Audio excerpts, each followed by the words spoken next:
오늘 말씀 에베소서 2장 4절에서 10절 말씀까지입니다. 제가 봉독합니다. 긍휼이 풍성하신 하나님이 우리를 사랑하신 그 큰 사랑을 인하여 허물로 죽은 우리를 그리스도와 함께 살리셨고 너희는 은혜로 구원을 받은 것이라. 또 함께 일으키사 그리스도 예수 안에서 함께 하늘에 앉히시니 이는 그리스도 예수 안에서 우리에게 자비하심으로써 그 은혜의 지극히 풍성함을 오는 여러 세대에 나타내려 하심이라. 너희는 그 은혜에 의하여 믿음으로 말미암아 구원을 받았으니 이것은 너희에게서 난 것이 아니요 하나님의 선물이라. 행위에서 난 것이 아니니 이는 누구든지 자랑하지 못하게 함이라. 우리는 그가 만드신 바라 그리스도 예수 안에서 선한 일을 위하여 지으심을 받은 자니 이 일은 하나님이 전에 예비하사 우리로 그 가운데서 행하게 하려 하심이라. 아멘. 오늘 본문 말씀을 가지고서 역사에서 배우자 하는 그 주제로 말씀을 드리고자 합니다. 역사에서 주는 교훈을 우리가 받아야겠죠. 왜 그러느냐면은 오고 오는 세대에 하나님은 우리를 사랑하신 그 뜻을 나타내기 원하시는 거예요. 우리가 엄청난 은혜와 사랑을 받았거든요. 그런데 그것을 여러 세대에 나타내려 하시는 그 하나님의 뜻이 있으셔요. 그래서 우리가 성경에서도 배워야 되고 역사에서도 배워야 합니다. 먼저 우리가 살펴볼 것은 초대교회에 관한 것입니다. 이어서 중세교회에 관한 것입니다. 중세교회 이후에 르네상스에 관해서입니다. 르네상스 이후에 종교개혁에 관한 것입니다. 종교개혁 이후에는 근대 문명이 있어요. 근대 문명에 관해서입니다. 근대 문명 이후에는 계몽주의에 대해서 살펴볼 것입니다. 차근차근 살펴봅시다. 먼저 초대교회의 특징을 한번 우리가 분석해 보도록 하겠습니다. 초대교회는 신본주의적 도덕성을 유지하고 있었어요. 그리고 삼위일체론이 있었죠. 정경이 확립되었죠. 은혜론 중심 신앙이었죠. 그러면서 이단들이 척결되었어요. 그러면서 교회가 부흥합니다. 사회가 정화됩니다.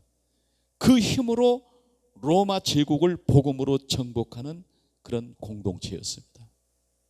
오늘날 교회는 이들의 순수한 신앙과 공동체 정신에서 세상 속에 소금과 빛으로 살아야 한다는 교훈을 얻습니다. 초대교회에 대해서 먼저 살펴볼 것은 신본주의 도덕성입니다. 하나님 중심의 삶이죠. 인간의 철학이나 세속적 가치보다 하나님의 뜻을 우선으로 삼았다는 것이에요.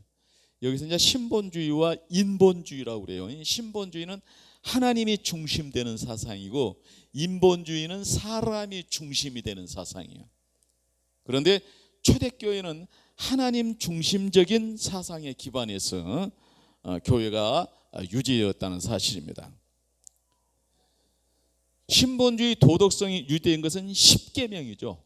십계명이 도덕법이에요. 하나님을 사랑하고 이웃을 사랑하는 영원한 강령이에요. 두 번째로는 이 신본주의적 하나님 중심적 사상에서 정경이 확립되고 삼위일체론이 정립이 됩니다. 신구약 성경이 형성되죠. 사도들의 가르침과 서신이 모여 교회의 신앙의 기준이 됩니다.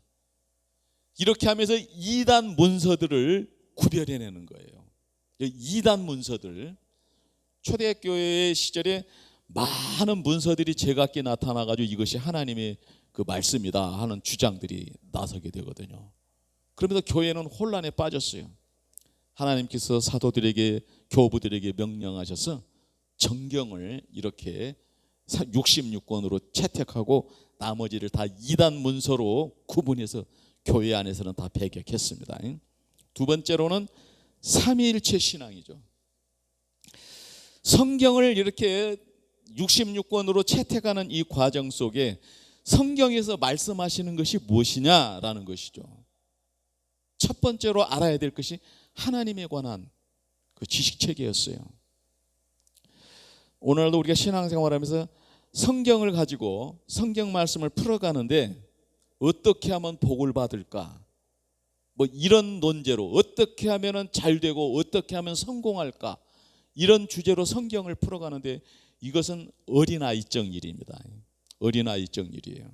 세례를 받았다면은, 세례를 받으려고 한다면은 하나님에 관해서 알아야 돼요. 하나님을 알아야 나를 알아요. 하나님을 알아야 창조의 하나님이 다스리시는 세상 이치를 알 수 있는 거예요. 이게 신본주의 사상입니다. 그래서 삼위일체는 성부, 성자, 성령의 일체성을 강조하며 하나님에 대한 지식 체계를 이렇게 정립했는데 이단 사상을 구분해내는 거예요. 이단 사상을, 그릇된 사상을 구분해냈다는 사실입니다. 세 번째로는 이것이 은혜론이에요. 초대교회의 최대 그 논쟁 중에 하나가 뭐냐면은 은혜론과 선행구원론에 대한 논쟁이었어요. 은혜론은 신본주의에 기반한 어거스틴의 그 은혜론이었고, 또 하나는 인본주의, 사람 중심 사상에 근거한 선행구원론이었어요. 펠라기우스의 선행구원론이죠. 교회 회의에서 은혜론을 채택하고 선행구원론이 틀렸다, 이걸 다 버리고 배격했습니다. 구원은 은혜로 옵니다. 율법이나 행위가 아닌 예수 그리스도의 십자가와 부활을 통한 은혜를 강조하는 것이에요. 값없이 받는 거예요. 구원은 복을 받는 것도 우리 분깃을 따라서 주시는 거예요. 이걸 꼭 기억해야 돼요. 그 다음은 성령 역사죠. 오순절 성령 강림 이후 은혜의 체험이 공동체 성장의 원동력이 되었어요. 우리가 은혜 받았다라는 말과 성령 받았다라는 말과 거의 의미가 같아요. 우리는 은혜론을 생각할 때 성령님이 우리에게 오셔서 은혜를 주신다는 걸 우리가 알아야 돼. 예수님이 십자가에 죽으셨어요.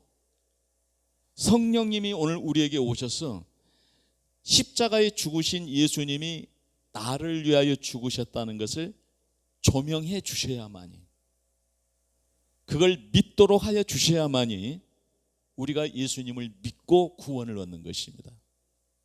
이게 은혜론입니다. 또 이렇게 하면서 네 번째로 무엇을 하냐면 이단들을 척결했다. 이단들을 척결했다 하는 말이 너무 좀 격하게 들리실는지 모르겠어요. 그러나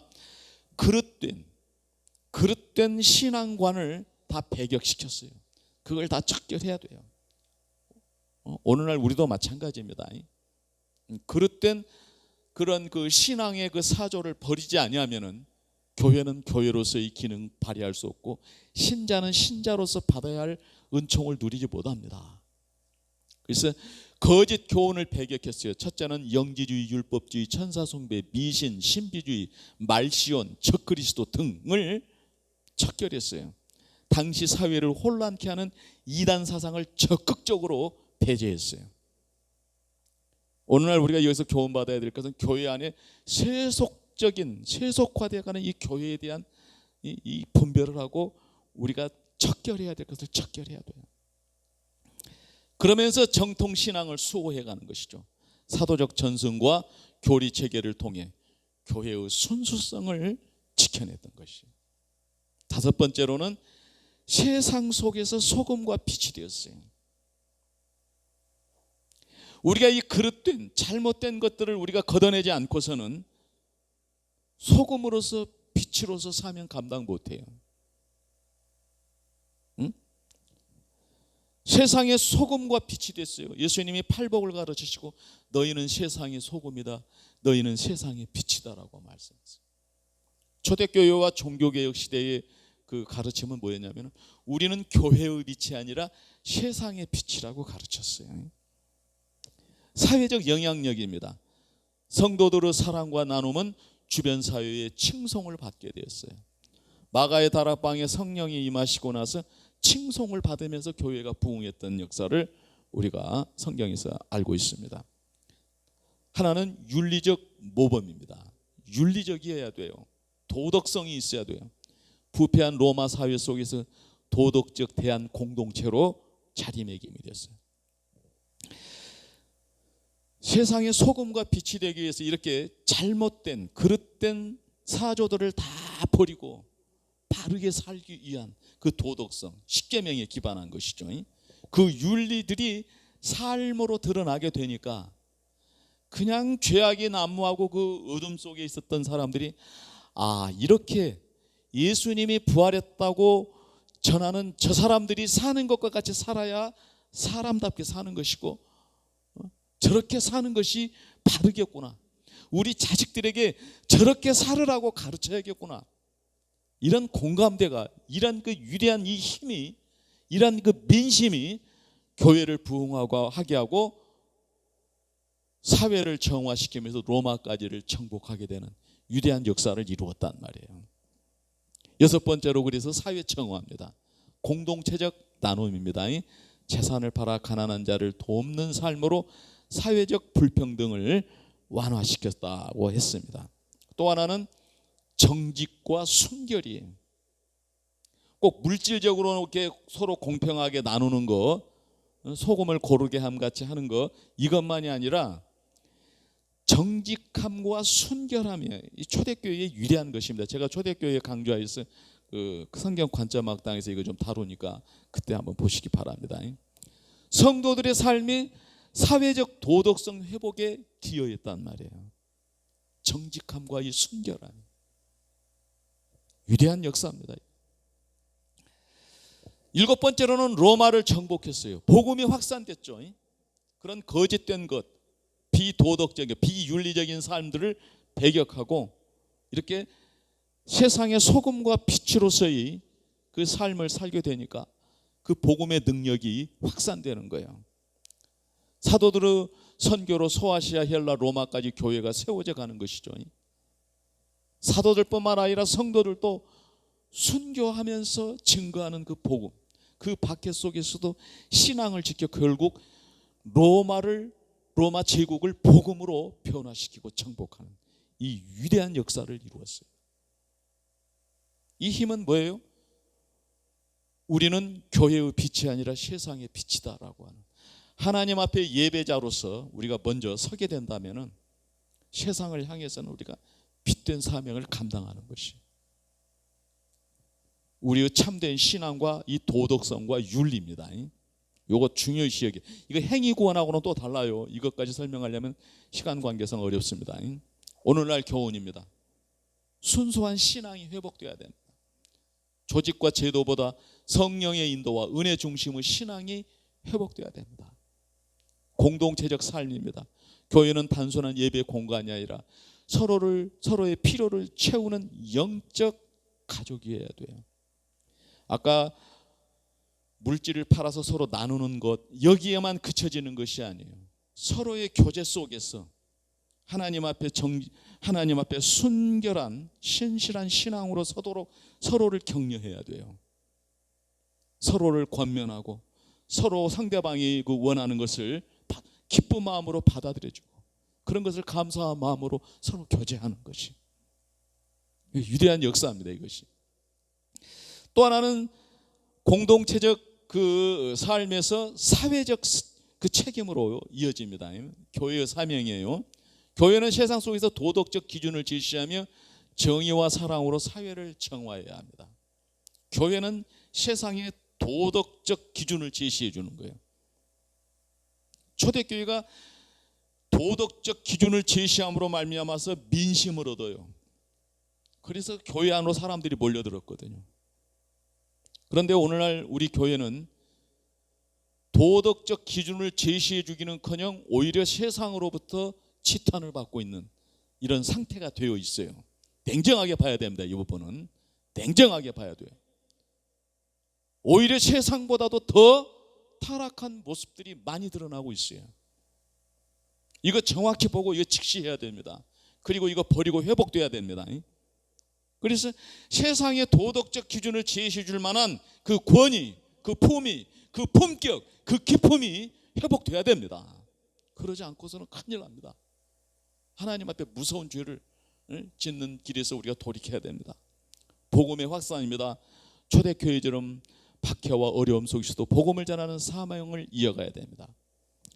그래서 우리가 복음을 전할 때 예수님 믿으세요, 이 말 한마디의 책임이 우리의 그 참된 그 신실한 신앙심과 도덕성과 윤리적인 이 토대에서 예수님 믿으세요 라고 해야 되는 교회가 되기를 예수님의 이름으로 축복합니다.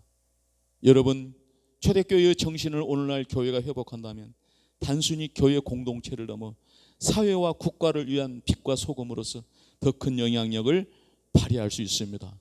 우리가 이 교훈을 현대 한국 교회 상황과 연결해서 적용하는 방향도 함께 연구해 보면 어떨까요?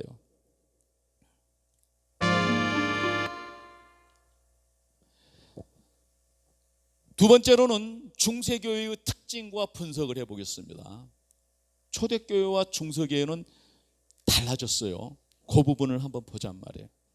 골로새서 2장 8절 말씀에 누가 철학과 헛된 속임수로 너희를 사로잡을까 주의하라. 이것은 사람의 전통과 세상의 초등학문을 따르며 그리스도를 따름이 아니니라. 철학과 헛된 속임수를 우리가 교회에서 가르쳐야 됩니다. 이 철학과 헛된 속임수를 교회에서 가르쳐야 됩니다. 이 철학과 헛된 속임수를 교회에서 가르쳐야 됩니다. 중세교회는 초대교회의 순수성을 잃어버리고 인본주의와 스콜라학, 보편논쟁, 선행구원론, 성경금지, 미신과 신비주의에 빠지며 결국 교회 변질과 사회 타락을 초래했습니다.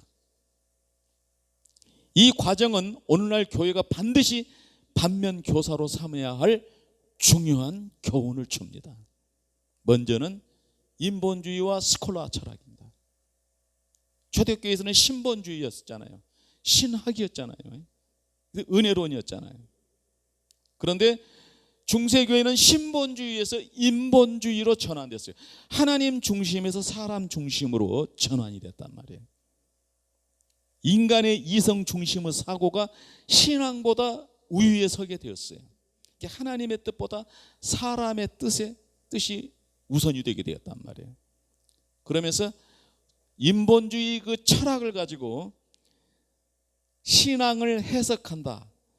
인본주의 그 철학을 가지고 신학을 체계화한다라는 이 스콜라 철학적 논증으로 신앙을 설명을 했으나 결국은 복음의 그 본질과 생명력을 약화시키고 중세교회가 타락하는 데에 길을 여는 이런 결과를 초래했단 말이에요. 두 번째로는 초대교회는 은혜론이었다면 중세교회는 선행구원론이에요. 은혜로는 은혜로 구원을 받고 은혜로도 복을 받아요. 중세교회는 선행, 앞설선자예요. 착할 선이 아니고 앞설선. 헌금하고 복을 받고 헌금하고 구원 받는 거예요. 공덕 쌓아서 복을 받고 공덕 쌓아서 구원을 받는 거예요. 행위 중심 신앙이죠. 이것은 은혜론보다 선행 구원론이 구원의 조건으로 강조되는 중세교회였단 말이에요. 그러니까 어떻게 되냐면은 면죄부도 팔고 그러죠. 성직도 그냥 매매를 하고 교회가 구원을 거래하는 부패 구조로 발전했어요. 그러면서 교권을 강화시키죠. 그러면서 교황주의를 이렇게 만들어내죠. 그런데 역사가들이 당대의 그 지식인들이 이 중세교회에 대해서 말할 때 이 교황주의는 교회가 평민의 부를 착취했다고 말해요. 교회가 평민의 부를 착취했단 말이에요. 속여서 착취를 한 것이죠. 오늘 우리 교회 안에서도 이런 요소들을 우리가 진단하고 뽑아내야 됩니다. 배척해야 됩니다. 두 번째로는 보편 논쟁입니다.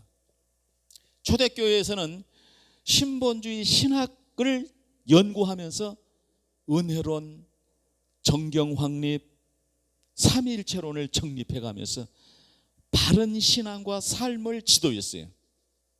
그런데 중세에 와서는 철학 논쟁, 이 보편 논쟁이에요.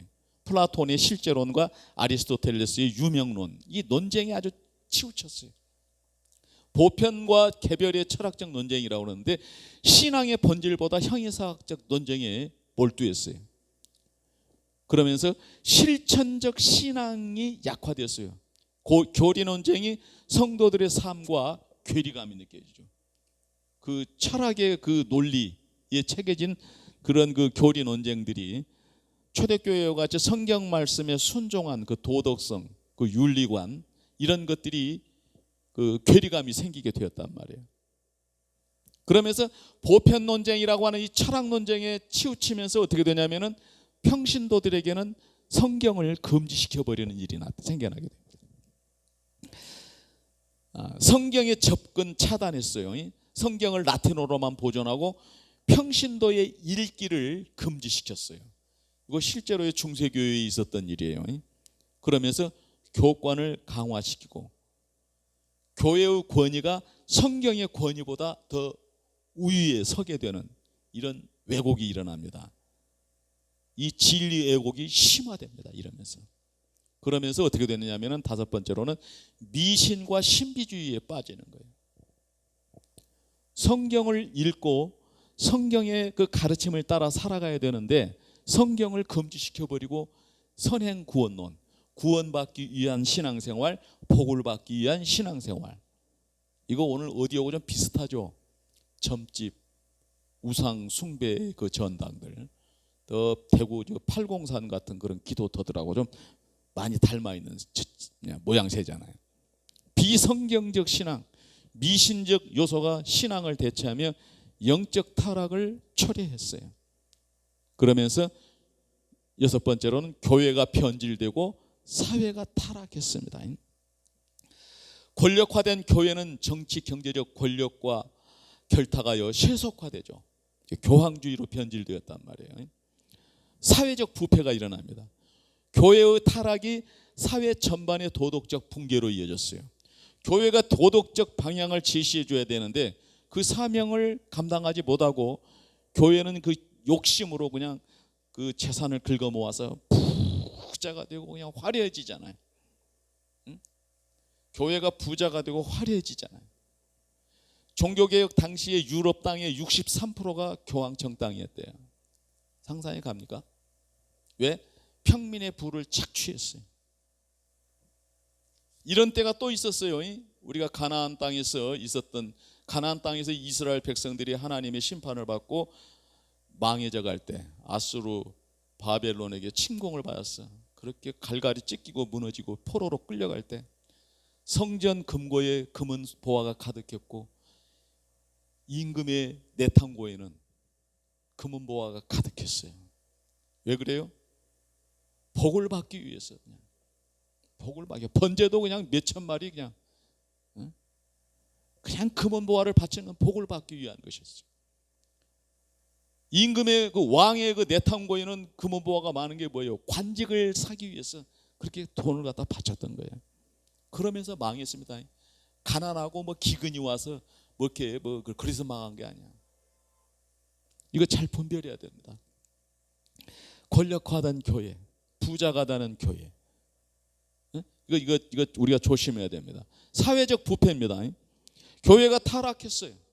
이게 사회적 도덕성을 제시해주지 못하게 되니까는 어떤 현상이 일어나게 되느냐면은 술, 폭력 사업, 도박 사업, 매춘 사업, 향락 사업, 고리대금 사업 등이 그냥 사회에 그냥 만연했어요. 그런데 우리가 역사의 사료를 보면은 성직자들조차도 그런 사업권을 가지고 돈을 벌어서 상납하고 자기의 그 성직을 매매해서 더 위로 올라가기 위해서 말이에요. 그렇게 했다는 것 아니에요. 자, 우리 냉정하게 우리가 바라봅시다. 오늘날 교훈입니다. 성경 중심 신앙이 회복되어야 됩니다. 성경을 모든 성도의 손에 두고 말씀을 삶의 기준으로 삼아야 돼요. 목회자들은 성도들이 말씀에 순종하고 말씀을 바르게 이해하고 성경을 읽고 그 성경 말씀 따라 살아가도록 지도를 해야 돼요. 그런데 이것이 아니고 그냥 무조건 그냥 주일 성수하고 헌금 생활하고 목사 섬기고 뭐 공덕 쌓고 봉사하고 이렇게 해서 복을 받는 거로 그냥 그 기복화돼 버린 번영 신학화돼 버린 이 사회를 우리가 직시해야 돼요. 그 유명 그 부흥 강사들 중에 재산이 1조 원이 되는 그 부흥 강사들이 있대요. 부흥 강사가 있고 대부분 보면은 제가 이제 이 표를 여기다 하나 넣을까 했는데 뭐 재산이 그냥 몇천억씩 되고 그냥 몇백억씩 되는 거예요. 부흥 강사들이 자기한테 와서 헌금하면 그렇게 복을 받고 성공할 수 있다. 그렇게 부흥 강사를 하고 다니시는 분들의 재산이 그렇게 늘어난다는 거예요. 중세교회가 이 그 평민의 부를 착취했다고 하는 그 내용에 대해서 우리가 정말 비교해 봐야 됩니다. 반면교사로 삼아야 됩니다. 오늘날 교훈 두 번째로는 은혜 중심 구원을 강조해야 돼요. 인간의 행위가 아닌 하나님의 은혜로 구원받는다는 복음의 본질을 지켜야 돼요. 그래서 웨스트민스터 신앙고백서 소요리 문답, 대요리 문답에서 그 가르치는 것이죠. 하나님에 대하여 믿어야 할 것과 하나님께서 사람에게 요구하는 본분에 대하여서 이걸 잘 가르쳐야 돼요. 그리고 구원받은 은혜, 사랑받은 은혜죠. 그런 은혜에 대한 감사하는 그 본분, 하나님을 영화롭게 하기 위한 그 본분을 감당하도록 해야지. 구원받기 위해서, 복을 받기 위해서 헌금하고 예배드리고 이건 전부 이것은 주술행위라고 간주했어요. 종교개혁자들이. 이런 부분들을 우리가 냉정하게 보고 우리가 우리 자신들을 성찰하기로 합시다. 교회의 권위와 겸손이죠. 교회는 권력기관이 아니라 섬김 공동체임을 잊지 말아야 돼요. 교회의 권위는 겸손이에요. 하늘 보좌를 버리고 낮아지신 말 구유에 오신 예수님이 섬김을 받으러 온 것이 아니라 섬기러 오셨다는 그 예수님의 그 겸손. 우리 목회자들은 교회에서 왕노릇 하는 것이 아니라 섬기는 자예요. 섬기는 자예요. 참 이런 것들을 우리가 정말 회복해야 할 때 큰 자는 작은 자를 섬기라고 그랬고 크고자 하는 자는 섬기는 자가 되라고 그랬어요.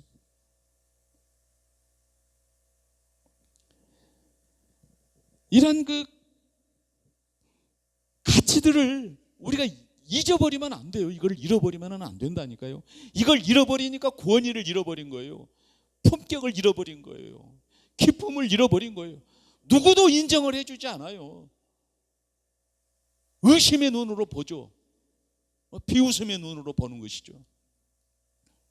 우리끼리만 서로 뭐 존중하고 뭐 섬긴다고 그러지만은 외부에서 볼 때는요, 저거 아닌데 안 믿는 사람들도 그 이 양심의 그 눈으로 자기 이런 것으로도 다 이렇게 보고 구별을 한다니까요. 근데 우리끼리 그냥 우리 탐욕에 젖어가지고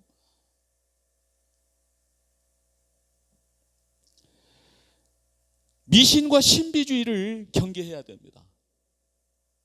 이 미신이라고 하는 것은 뭐냐면은 실천 없는 예배가 주술행위라고 그랬어요. 이게 미신이라는 것은 뭐냐면은 헌금해서 천국 간다고 하는, 공덕 쌓아서 천국 간다고 하는 거, 이게 미신 사상이에요. 뭐 기도를 하면은 뭐 황홀경을 체험을 해야 되고 뭐 신비적인 어떤 경험을 하고 뭐 이런 것이 신앙생활이고 이것이 하나님과 관계된 생활로 하는데 이런 건 다 이건 미신과 신비주의에 속한 것들이란 말이에요. 비성경적 신앙 형태를 경계하고 성령의 역사와 말씀에 집중하는 오늘 우리 교회가 되시기를 예수 이름으로 축복합니다. 그리고 사회적 책임입니다. 교회가 타락하면 사회도 무너진다는 사실을 기억하고 세상 속에서 빛과 소금으로 살아야 됩니다. 초대교회처럼, 종교개혁대처럼. 여러분, 중세교회의 실패는 오늘날 교회가 성경과 은혜 중심 신앙을 붙잡지 않으면 같은 길을 걸을 수 있다는 경고입니다. 우리가 이 교훈을 현대 한국 교회의 현실 문제와 연결해 적용하는 방향도 연구해 보면 어떻겠습니까? 중세교회 이후에 이제 르네상스 시대를 한번 또 분석해 보겠습니다. 르네상스는 신중심에서 인간 중심으로 전환된 시대였어요. 신중심에서 인간 중심으로, 신본주의에서 인본주의로 문의 부흥과 과학의 발전, 상업 자본을 이끌었지만 동시에 교회의 부패는 계속되고 권력층의 쾌락과 세속적 타락은 극에 달했어요. 이 흐름은 오늘날에도 중요한 교훈을 줍니다. 첫 번째로 신중심에서 인간 중심으로 옮기는, 중세의 신앙에서 탈피, 인간의 가치와 능력을 강조하며 인문주의가 발전했어요. 예술, 철학, 인간화, 신앙적 주제에서 벗어나 인간의 감정과 현실을 표현해냈죠. 두 번째로는 문의 부흥입니다. 고전을 부활했죠. 그리스 로마 문학과 예술을 재발견하여 새로운 창조의 원천으로 삼았어요. 여기서 말하는 이 창조의 개념은 성경에서 말씀하는 창조의 개념과는 다른 거 아시죠? 예술의 혁신입니다. 레오나르도 다빈치, 미켈란젤로 등 인류 역사상 가장 위대한 작품들이 탄생되는 그 기간이기도 했어요. 과학의 발전도 있었어요. 자연 탐구, 천문학, 해부학, 물리학 등에서 획기적 발견을 이루었죠. 네 번째로는 그럼에도 불구하고 교회의 변질과 권력층의 타락이라는 것을 생각해요. 쾌락주의, 교황과 귀족들 사이에 사치와 향락이 극에 달했어요. 도덕적 권위 상실, 교회가 영적 지도력을 잃고 세속 권력과 결탁되었어요. 오늘날 우리가 르네상스를 통해서 받아야 할 교훈은 인간 중심의 위험성을 경계해야 된단 말이에요. 인간 중심의 위험성을 경계해야 된다. 인간의 가치 능력을 존중하되 하나님 중심 신앙을 잊지 말아야 된다. 문화와 과학의 균형이죠. 문예와 과학 발전은 긍정적이라고 하지만 신앙과 도덕적 기준이 함께해야 건강한 사회가 된다는 것. 교회의 순수성이 회복돼야 됩니다. 교회가 권력과 쾌락에 빠지게 되면 사회적 신뢰를 잃고 함께 타락하게 된다는 사실을 기억해야 됩니다. 창조적 부흥의 올바른 방향입니다. 르네상스처럼 문화와 학문을 꽃피우되 하나님 중심 가치관 속에서 발전시켜져 가야 된다는 사실이에요. 항상 하나님 앞에입니다. 하나님 앞에. 여러분, 르네상스는 인간 이성 창조성과 지적 탐구가 폭발한 시대였지만 동시에 교회가 세속화되어 신앙적 권위를 잃은 시대였습니다. 오늘날 교회와 사회가 문화와 과학 발전과 신앙적 가치를 어떻게 균형 있게 조화시킬 수 있는지를 함께 고민해 보는 것이 의미 있을 것 같습니다. 종말에는 교회가 세상과 함께 멸망하게 된다는 성경의 교훈을 잊지 않아야 됩니다. 이번에는 종교개혁의 특징을 한번 이렇게 분석해 보도록 하겠습니다. 종교개혁은 중세교회의 타락을 극복하고 신본주의 도덕성을 회복하며 성경과 십계명을 중심으로 공평과 정의를 강조한 역사적 전환점이었습니다. 루터와 칼빈을 비롯한 개혁자들은 만인제사장설, 직업소명설, 애정설을 통하여 신앙과 삶을 연결했고 개인의 권리와 책임을 확립했어요. 이게 종교개혁이라고 하는 것은 만인제사장설, 직업소명설, 애정설을 통해서 신앙과 삶을 바로 세웠고 개인의 권리를 확립했다는 것. 이것은 성경과 십계명에 기반한 공평과 정의에서 나왔다는 것. 먼저 살펴볼 것은 신본주의 도덕성 회복입니다. 아까 중세와 르네상스는 인본주의로 치우쳤죠. 그런데 이제 종교개혁에 다시 초대교회의 그 신본주의로 그 도덕성으로 회복되었단 말이에요. 하나님 중심 신앙이죠. 인간의 행위가 아닌 하나님의 은혜와 말씀 중심으로 신앙을 회복했어요. 도덕적 삶을 강조했습니다. 성경적 윤리와 십계명을 삶의 기준으로 삼는 거예요. 요거 잊으면 안 돼요. 우리 인생들이 성경에서 가르치는 대로 십계명이 우리에게 제시해 주는 그 방향대로 가게 되면요, 우리가 구하지 아니하여도 우리는 다 잘 돼요. 그게 믿음이에요. 근데 그걸 믿지 못하고 내가 하나님께 바쳐야 복을 받겠다고 하는 이 개념들은 이 불신앙에서 시작된 거예요. 불신앙에서 시작된 거라고. 선행구원론에서 시작된 거예요.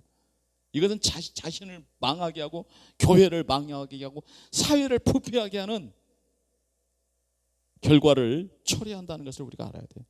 두 번째로는 성경과 십계명입니다. 성경과 십계명, 공평과 정의입니다. 공의와 정의의 하나님을 따르는 교회적, 사회적 정의를 확립했다는 거예요. 교회적인 것뿐만 아니라 사회적이에요. 교회적, 사회적 정의를 확립했어요. 뭘 가지고? 성경과 십계명을 가지고, 거기서 공평과 정의를 가지고, 공의와 정의의 하나님을 따르는 교회적, 사회적 정의를 확립했단 말이에요. 말씀 중심 공동체입니다. 교회의 권위보다 성경 권위를 강조하는 것이에요. 교회의 권위보다 성경의 권위를 강조했다. 이 말씀 우리가 꼭 새겨야 할 말씀입니다. 세 번째로는 교리적 혁신이죠. 만인 제사장설, 모든 성도가 하나님 앞에 직접 나갈 수 있다는 신앙, 직업 소명설, 모든 직업은 하나님의 부르심이라는 인식으로 노동의 가치가 상승되었어요. 이 직업 소명설의 중요한 것이 뭐냐면은, 중세에는 성직과 일반 평신도들의 그 직업을 갖다가 이분화했어요. 성직자들은 거룩하고 평신도들은 속되단 말이야. 이런 잘못된 이분법이 있었어요. 그런데 이 직업 소명설은 뭐냐면은, 교회에서 목회를 하는 목회자들도, 아니면 상업, 농업, 어업, 경영, 또 그 직장 생활하는 모든 사람들은 자기 직업이 하나님 앞에서 수행하는 거룩한 직무였단 말이에요. 이것까지를 일깨워주는 이 직업 소명설입니다. 이거 제가 관점 학당에서 세부적으로 잘 다루고 있습니다. 관심 가져주시기 바랍니다. 그래서 한 예로 보면은, 시간이 걸리도록 하나 설명할 게 뭐냐면은, 프랑스 시계, 저 스위스 시계가 유명하잖아요. 이때 나온 거거든요. 스위스의 그 기능공들은 이 자기가 하나님 앞에 정말 최선을 다해서 만들어낸 이 시계라고 한 제품이 악인이 사용할지 선인이 사용할지 몰라요.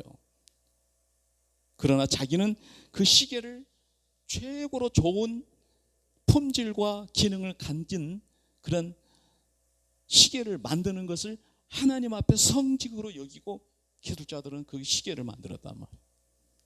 그 시계뿐만이 아니라 농산물도 마찬가지로 그랬습니다. 위대한 역사입니다. 이것이 위대한 역사예요. 예정설입니다. 구원은 하나님의 주권 은혜에 달려 있음을 강조했죠. 중세에서는 선행구원론,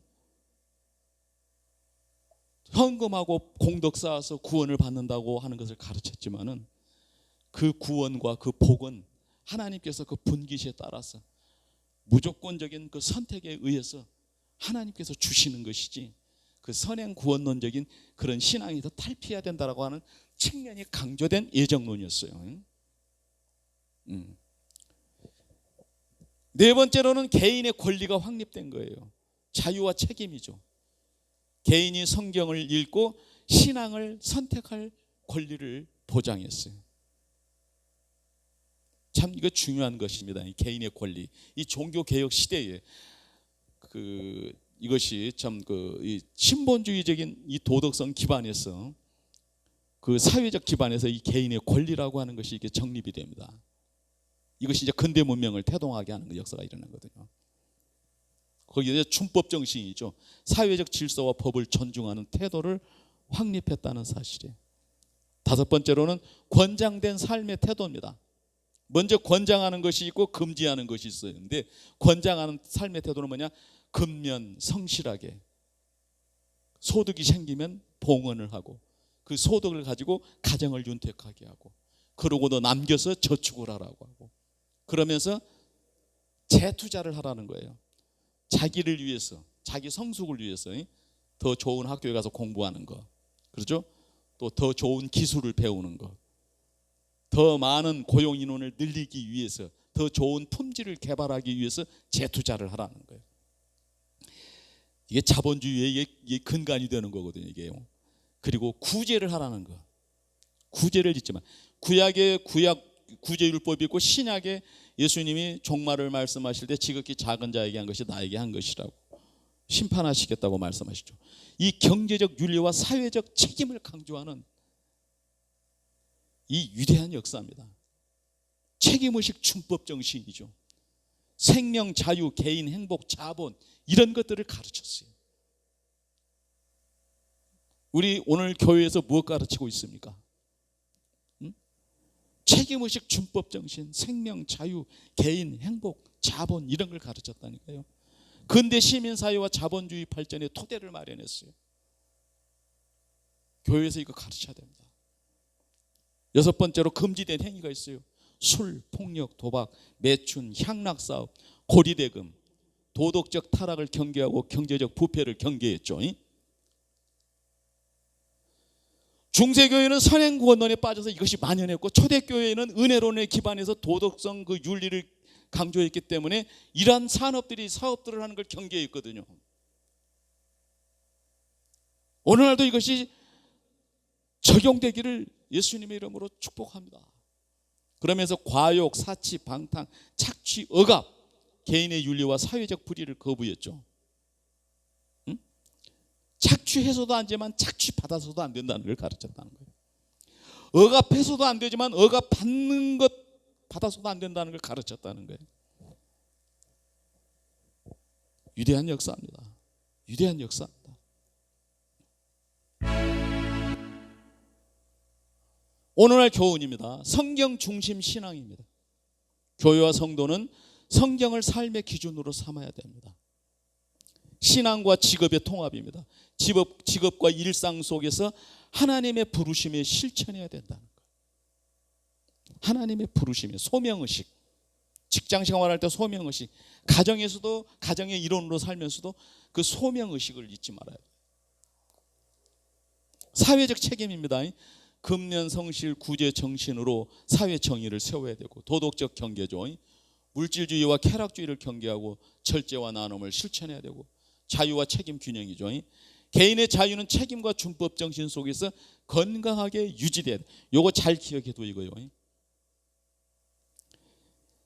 개인의 자유는 책임과 준법 정신 속에서 건강하게 유지돼야 된다는 이 토대가 근대 문명을 태동했고, 그 근대 문명을 무너뜨리는 계몽주의 사조가 자유와 책임이라고 하는 것을 벗어버린 자유를 말하는 거거든요. 책임의식과 준법 정신을 벗어버리는 자유를 말하면서 계몽주의 사조가 차근차근 설명해 갑니다. 여러분, 종교개혁은 단순히 교회 개혁이 아니라 사회와 경제, 문화 전반을 변화시킨 운동이었습니다. 오늘 교회가 이 신앙을 회복한다면 성령의 권능을 힘입고 신앙과 삶이 분리되지 않고 세상 속 빛과 소금으로서 더 큰 영향력을 발휘할 수 있습니다.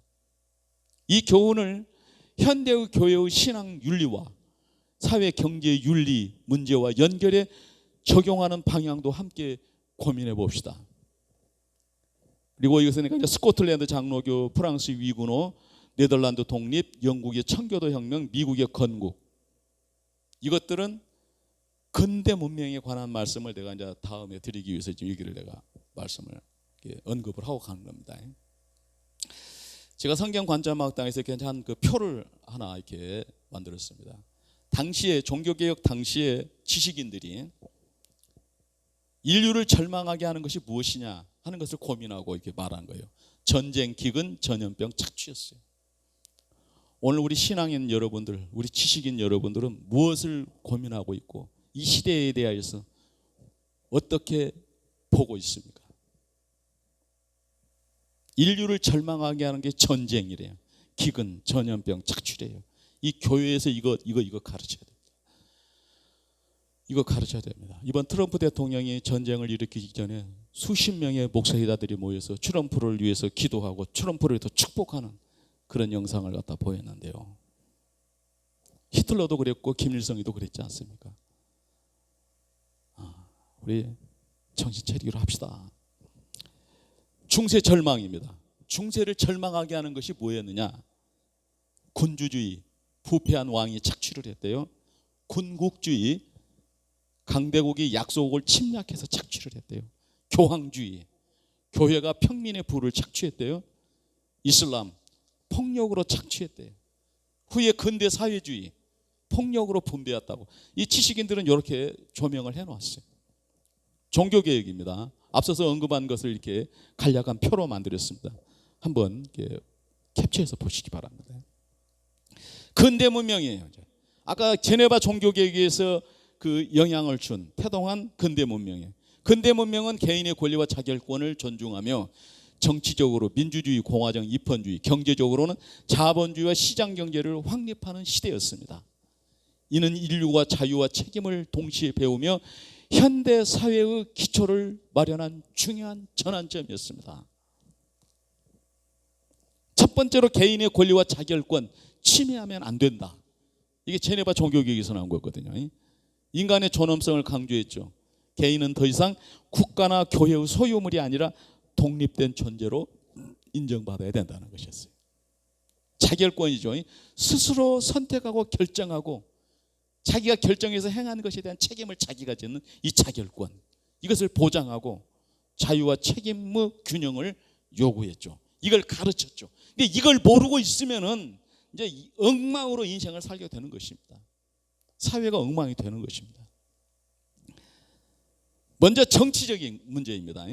민주주의는 국민이 정치의 주체가 되는 체제를 확립했어요. 다른 말로 말하면 권력이 황제에게 있는 것이 아니라 국민에게 있단 말이에요.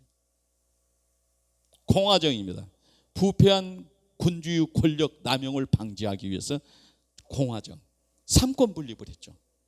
부패한 군주가 권력을 남용해서 착취를 하거나 옳지 않은 일을 행하지 못하게 하려고 삼권을 분립해서 이걸 딱 지켜 이렇게 사회를, 국가를 지탱하게 하려고 했었던데, 우리 한국에는 지금 이 삼권 분립이 지금 위기에 처해 버렸잖아요. 지금 이 보배로운 이 가치들이 무너져가고 있잖아요. 지금. 입헌주의입니다. 군주도 평민도 법 앞에 평등하다. 헌법에 의해 권력을 제한하기 위해서 이렇게 입헌주의를.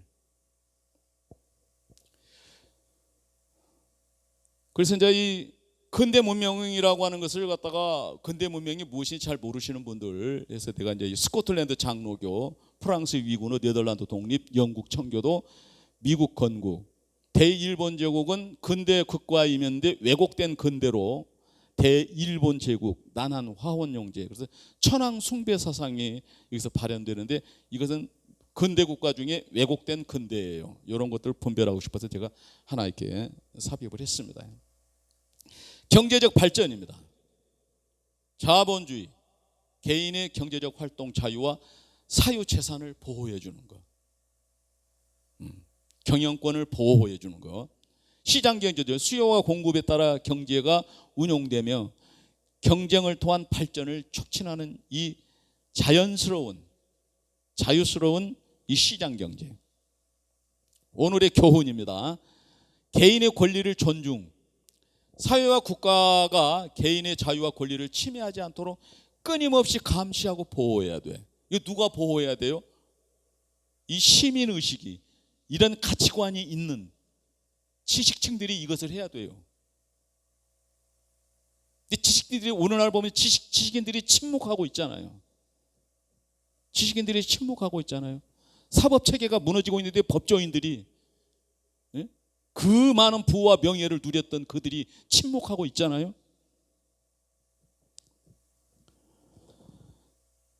끊임없이 감시하고 보호해야 돼요. 무식한 사람들이 이걸 감시하고 보호하는 것이 아니에요. 지식인들이 그 전문가들이, 그 전문성, 그 분야의 그 지식인들이 이걸 지켜야 된단 말이에요. 책임 있는 자유입니다. 자유는 방종이 아니라 법과 도덕 속에서 책임 있게 행사되어야 된다는 사실. 법과 도덕 속에서 책임 있게 행사되어야 된다. 근데 권력자들이 자기의 어떤 치부가 드러나게 되면은 그것을 갖다가 무죄로 하기 위해서 그 법을 갖다가 없애버려. 그 말이 됩니까, 그것은? 근데 이런 것들을 이게 무식한 이 사람들은 안 되고 지식인들이 그 분야의 전문가들이, 전문직에 종사했던 사람들이 이걸 그 분야에서 이걸 지켜야 되지 않겠습니까?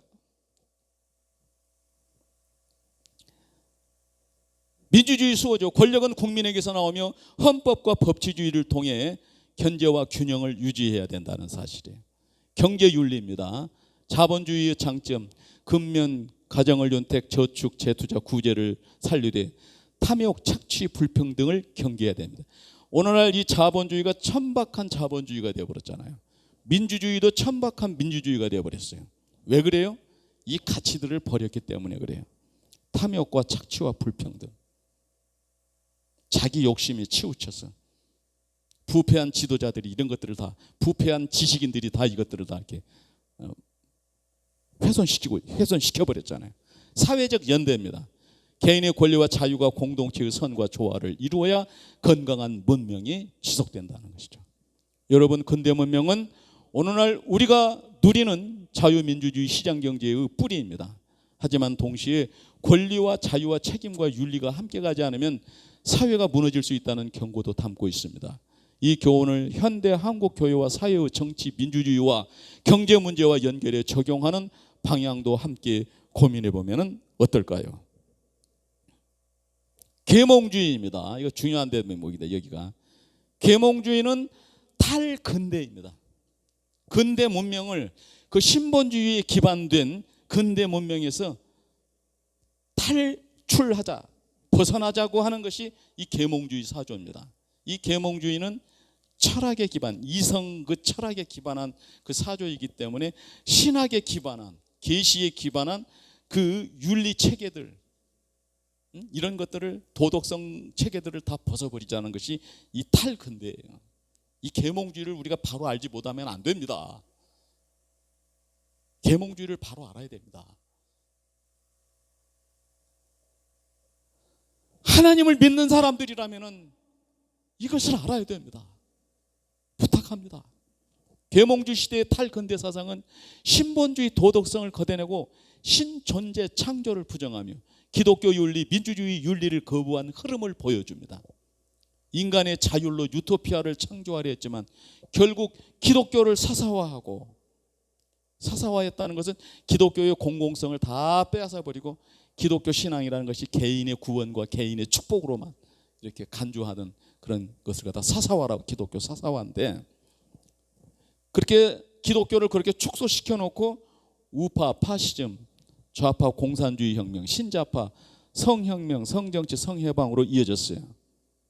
이거 정확하게 보고 이거 교회에서 정확하게 가르쳐야 됩니다. 이걸 전도 현장에서 이거 정확히 가르쳐야 됩니다. 이것이. 이는 신앙과 도덕을 배제한 문명이 어떤 결과를 낳는지 보여주는 중요한 사례입니다. 첫 번째로 계몽주의는 신본주의 도덕성을 제거했어요. 신중심 가치를 붕괴시켰죠. 인간의 이성과 자유를 절대하며 하나님 중심 도덕을 배제했어요. 윤리적 기준을 상실했죠. 기독교 윤리와 민주주의 윤리를 거부하며 도덕적 혼란을 심화시키는 이 계몽주의. 두 번째로는 어떻게 신본주의 도덕성을 제거했냐면은 신존재와 창조를 부정해버리는 거예요. 무신론적 세계관이죠. 신의 창조를 부정하고 인간 중심의 합리주의를 강조하게 되죠. 자율적 유토피아를 추구했어요. 인간 스스로 이상사회를 만들 수 있다는 낙관적 사고를 이렇게 가르쳤습니다. 기독교의 사소합니다. 종교의 개인화죠. 예수님은 세상의 소금과 빛이 되라고 말씀하셨고 초대교회도 그렇게 했고 종교개혁도 그렇게 했어요. 그 기반의 근대 문명에 태동했어요. 그런데 신앙을 공적 영역에서 배제하고 사적 취향으로 축소시켰어요. 이건 기독교를 말살시킨 것입니다. 이것은 기독교 정신. 하나님의 뜻을 거역하고 하나님을 대적한 것입니다. 이것은 이 계몽주의가 그렇단 말이에요. 사회적 영향력을 약화시켰죠. 그거 뭐냐면은 기독교 윤리가 사회적 기준에서 밀려나게 되었어요. 그러면 또 다른 그 윤리가 뭐냐면은 개인의 그 자율, 유토피아로 가기 위한 개인의 자유. 이게 도덕성이나 그 윤리관이 이렇게 경계를 두고 이렇게 금지하는 것들을 다 벗어버리고 자기 그 욕구대로, 자기 욕망대로 가는 것이 유토피아로 가는 것이라고 가르친 거예요. 네 번째로는 혁명과 사회 변화죠. 탈근대의 결과입니다. 우파는 파시즘, 이탈리 무솔리니, 나치즘, 독일의 히틀러죠. 제국주의, 대일본 제국이에요. 좌파 공산주의 혁명, 계몽주의 평등 사상이 극단화되어 사회주의 공산주의로 발전했죠. 신좌파는 성정치, 성혁명, 성해방, 성혁명, 성윤리의 붕괴와 자유주의적 성문화를 확산시키고 있어요. 오늘 지금 우리나라에 지금 우리 한국에 지금 이게 우리가 이렇게 이거 우리나라 이제사 들어온 것은 뭐냐면 박정희의 그 반공 멸공 사상으로 좌파 사상이 일절 틈타지 못하게 했었던 그 박정희 대통령의 그 독재 시절에 있었던 이 한국을 이렇게 보존하고 이렇게 살기 좋은 나라가 되게 만든 거예요. 유럽의 그 모든 국가들이 이 그릇된 이 자유 속에 매몰되어서 말이에요. 거기에 살고 있는 사람들이 한국에 관광으로 오거나 한국에 사는 사람들이 이렇게 좋고 아름답고 평화로운 나라가, 안전한 나라가 어디 있느냐고 하잖아요. 다 도덕성, 윤리적인 이런 관점들이 이렇게 사회를 법외롭게 한 것입니다. 오늘날 교훈입니다. 신본주의 도덕성을 회복해야 됩니다. 인간 중심 사고가 도덕적 혼란을 낳는다는 사실을 기억하고 하나님 중심 윤리를 회복해야 됩니다. 자율과 책임의 균형. 인간의 자유는 도덕과 신앙의 울타리 안에서 책임 있게 행사되어야 된다는 사실. 종교의 공적 역할. 기독교가 단순히 개인 취향이 아니라 사회 윤리와 정의의 기초임을 다시 세워야 합니다. 혁명적 사상 경계해야 됩니다. 급진적 사상, 공산주의, 성혁명 등이 사회와 가정을 무너뜨릴 수 있다는 것을 경계해야 되는 것이에요. 문화와 신앙의 조화죠. 과학, 철학, 문화 발전은 필요하지만 신앙과 윤리와 함께할 때 건강한 문명이 가능합니다. 여러분, 계몽주의와 탈근대는 인간의 자유와 이성을 강조했지만 신앙과 도덕을 배제한 자유는 결국 방종과 사회적 혼란으로 이어진다는 교훈을 남겼습니다. 오늘 한국 사회가 직면한 윤리적, 문화적 위기와 연결해 적용해보는 더 깊은 통찰을 얻을 수 있습니다. 인류를 절망하게 하는 것, 앞서 말씀을 드렸죠. 인류를 절망하게 하고 중세를 절망하게 했던 것, 이거 캡처해서 한번 보시기 바랍니다. 그리고 종교개혁을 이렇게 제가 한번 쉽게 만들어 보려고 표를 만들었던 것입니다. 종교개혁은 신본주의 도덕성 회복이었어요. 근대 문명은 신본주의 도덕성에 기반했단 말이에요. 그래서 이 종교개혁의 그 기반에서 근대 문명이 태동되었다는 것을 설명하려고 내가 이 표를 만들었습니다. 캡처해서 한번 묵상해 보시기 바랍니다. 근대 문명이 제네바의 종교개혁의 영향이었어요. 그래서 개인의 권리, 자별권, 정치, 민주주의, 공화정, 입헌주의, 경제는 자본주의, 시장경제, 신본주의 도덕성이 기반했다면 근대를 절망하게 하는 게 있어요. 근대 문명이고 근대를 절망하게 하는 것은 계몽주의 사조예요. 탈근대죠. 신존재, 창조, 도덕성, 윤리를 거부했죠. 그리고 우파, 파시즘, 이탈리 무솔리니, 나치즘, 제국주의, 일본, 대일본 제국, 좌파, 사회주의, 공산주의, 신좌파, 성정치, 성혁명, 신본주의 도덕성을 걷어낸 결과가 이렇게 됐단 말이에요. 결론, 역사적 흐름과 교훈을 우리가 결론 지어보겠습니다. 초대교회에서 근대 계몽주의에 이르기까지 흐름은 신본주의, 인본주의, 세속주의, 탈근대적 혼란으로 이어졌습니다. 각 시대의 신앙과 도덕, 사회와 정치, 경제, 문화에 서로 다른 영향을 끼쳤습니다. 역사적 흐름을 요약해 본다면 초대교회는 신본주의, 도덕성, 은혜 중심 신앙, 세상의 빛과 소금이 되었어요. 중세교회는 인본주의, 스콜라, 교황주의, 선행구원론, 권력과 세속과 성경금지, 미신, 타락이죠. 르네상스는 신중심에서 인간중심, 문화, 과학 발전. 그러나 교회와 권력층의 향락은 극에 달하는 이 타락을 조장했죠. 종교개혁은 신본주의, 도덕성 회복, 공평과 정의, 개인의 권리, 책임, 근면성실, 윤리 강조를 했어요. 근대 문명은 개인의 권리, 민주주의, 공화정, 입헌주의, 자본주의, 시장경제, 신본주의, 도덕성에 기반했어요. 계몽주의는 탈근대, 신존재 부정, 기독교 윤리 거부, 사사화, 신본주의, 도덕성을 걷어내고 우파는 파시즘, 나치즘, 제국주의, 좌파는 공산혁명, 신좌파는 성해방, 성정치, 성혁명을 낳는 이 흐름을 보여주고 있어요. 여기서 우리가 교훈을 얻어보자는 것입니다. 오늘날 교훈입니다. 신본주의 도덕성이 회복되기를 원합니다. 인간 중심 사고, 도덕적 혼란을 낳는다는 사실을 기억해야 돼요. 성경 중심 신앙, 말씀과 은혜를 삶의 기준으로 삼아야 돼요. 자유와 책임이죠. 개인의 권리와 자유는 법과 도덕 속에서 책임 있게 행사되어야 된다는 사실이에요. 그 법을 무시하고 법을 바꿔버리고 이런 데서는 희망이 없어요. 엄청난 절망에 빠지게 된단 말입니다. 사회적 빛과 소금, 교회와 성도는 사회 속에서 정의와 사랑을 실천해야 됩니다. 정의와 사랑이요, 문화, 과학, 신앙의 조화, 발전은 중요하지만 신앙과 윤리와 함께할 때 건강한 문명이 가능하다는 사실이에요. 세속적 쾌락과 혁명적 사상 경계해야 됩니다. 방종과 타락은 결국 사회 공동체를 무너뜨린다. 여기서 혁명과 개혁이라는, 혁명은 남을 쳐서 바꾸는 거예요. 개혁은 나를 쳐서 바꾸는 거예요. 그래서 우리가 종교개혁, 종교혁명하지 마 종교개혁이라고 하고, 혁명교회가 아니고 개혁교회입니다. 나를 쳤으면 나를 치는 거예요. 남을 공격하는 게 아닙니다. 나를 쳤어. 우리 교회를 변화시켜야 되는 거예요. 세상을 정죄하지 말고 세상에 가서 그리스도의 사랑을 베풀어야 되죠.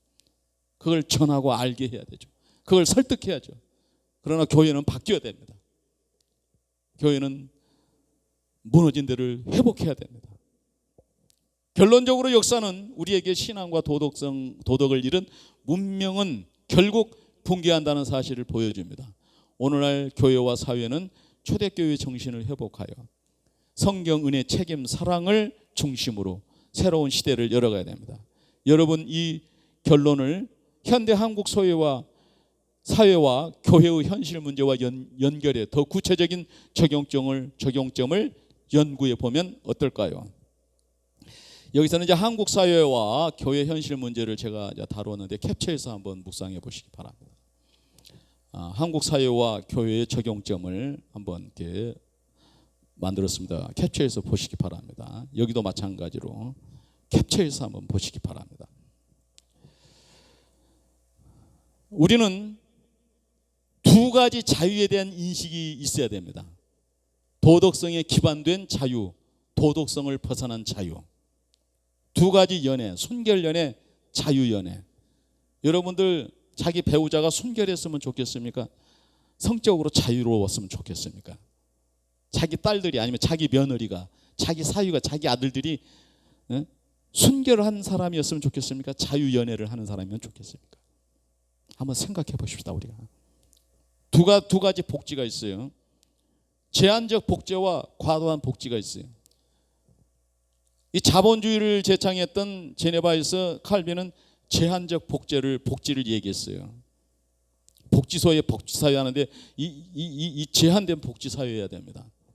과도한 복지는 아르헨티나를, 인도를, 일본을, 미국이 지금 말하자면 게 과도한 복지가 실행이 되는 유럽의 전 세계 모든 국가들은 다 지금 망해져 가고 있습니다. 이 과도한 복지는 결코 그 유익을 주지 않습니다. 그러나 거짓 지도자들이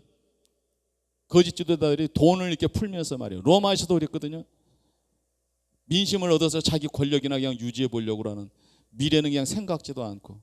세상에 제일 나쁜 죄는 자기가 즐기며 살면서 빚 얻어서 즐기고 살면서 그 빚을 자식에게 물려준 사람이 제일 나쁜 사람이라고 저는 봅니다. 두 가지 민주주의가 있습니다. 도덕적 기반에 세워진 민주주의, 이거 근대 민주주의 이것은요. 비도덕적 민주주의, 이것은 계몽주의 이후의 민주주의입니다. 이거. 우리가 선택해야 될 때가 왔습니다. 도덕성 없는 자유, 도덕성 없는 성문화, 도덕성 없는 가정, 도덕성 없는 사회, 도덕성 없는 국가, 도덕성 없는 국가 교회, 도덕성 없는 교회, 이걸 우리가 선택해야 돼요. 이걸 선택해야 됩니다. 도덕성에 기반한 자율, 개성, 자율, 다양성, 대중성은 정말 참 가치 있죠. 그러나 도덕성을 벗어버린 개성, 도덕성을 벗어버린 자율성, 도덕성을 벗어버린 다양성, 도덕성을 벗어버린 대중성은 개인과 사회를 절망하게 빠진 거죠. 도덕성이 기반된 정치, 경제, 행정, 사회, 문화, 예술, 교육은 가치 있는 보배로운 것들이죠. 그러나 도덕성을 벗어버린 정치, 경제, 행정, 사회, 문화, 예술, 교육은 그 시대를 병들게 하고 다음 세대를 정말 불행하게 하는 결과를 초래한다는 걸 우리가 꼭 기억합시다. 저는 오늘 역사에서 배우자를 초대교회, 중세교회, 르네상스, 종교개혁, 근대문명, 계몽주의를 살피고 결론의 말씀을 드렸습니다. 또 한국 사회와 교회의 현실 문제도 말미에 좀 다뤘습니다. 기도드리겠습니다. 하나님 아버지, 우리가 하나님의 은혜 안에 살면서 성경 말씀이 최우선되는 기준이 되어야 됩니다. 또 하나는 이 역사를 보면서 시대별 분석과 교훈을 받아야 됩니다. 그러면서 우리는 초대교회와 종교개혁의 교회로 회복되기를 고대합니다. 하나님의 기뻐하시는 뜻을 따라가기 원합니다. 신본주의 도덕성이 회복되는 미래가 열려져 가면 좋겠습니다. 우리가 하나님의 은혜 안에서 이러한 부분들을 서로 토론하고 연구하면서 복된 미래를 설계해 가면 좋겠습니까? 이러한 주님을 기뻐하시는 일에 동참할 수 있는 인재들을 일으켜 주시고 그 인재들을 연합하게 하여 주시옵소서. 세상의 좌파와 우파에 매몰되지 않는 기독교의 정체성, 그 순수성을 유지할 수 있도록 하나님, 주의 종들을 일으키시옵소서. 전능하신 하나님을 믿습니다. 거짓에 매몰되지 않고 진리 가운데 굳게 설 수 있는 하나님, 주의 백성들을 일으켜 주시옵소서. 감사하고 예수님 이름으로 기도드리옵나이다. 아멘.